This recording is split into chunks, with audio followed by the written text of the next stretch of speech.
has fibers. So now what we have to understand, that is food is necessity or a luxury. Okay, and we have to see whether we fall in this category, whether we are from the urban sector of India, where we have the purchasing power, we also have the accessibility of affordable nutrition, good nutrition, as well as we also have affordability and accessibility to junk food.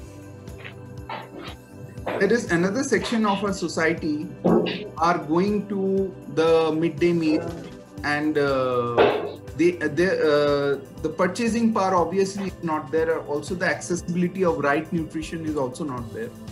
And even a worst case is a situation where even people does not even have the money to send their children to a midday meal or having a 2 square meals. So they don't have even, they are worse than the Anganwadi and the other areas. So it is a very difficult situation where all these section of our society are coexisting today.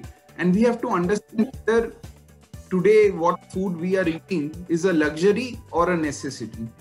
So let's say if you are from the urban area, you have the accessibility and you have the purchasing power to buy good food, then you should buy it, rather than just being on a very plain type of diet without much of nutrition. So that's not the way to go about it. We also have the dietary fiber in so many fruits that you can see. More the color of the fruit, more it is like a rainbow food, it is good for you. More it is colorful, orange, figs, cherries, or banana, apple, everything in terms of the vegetable like tomato, etc. And also the dietary fiber is also there in the nuts. So we have to make, we have to keep in mind that how we can basically bring a diversity in our diet rather than just a single type of diet. The dietary fiber is also there in our cereals, millets. So we should have a proper balanced diet in terms of proper proportion of the dietary fiber. What also we have to understand is what is soluble fiber and what is insoluble fiber.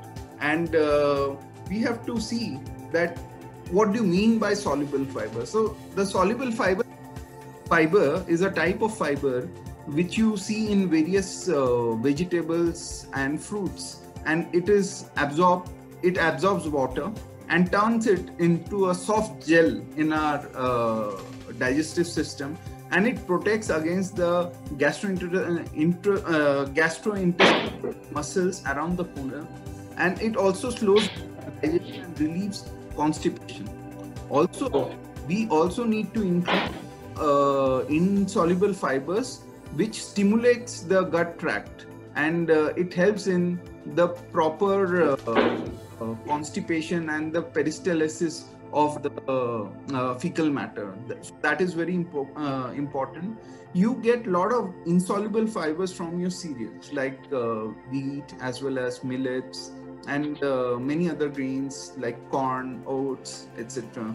So in my opinion, around a ratio of around 70% soluble fiber to 30% insoluble fiber in your diet with respect to total fiber intake is very important.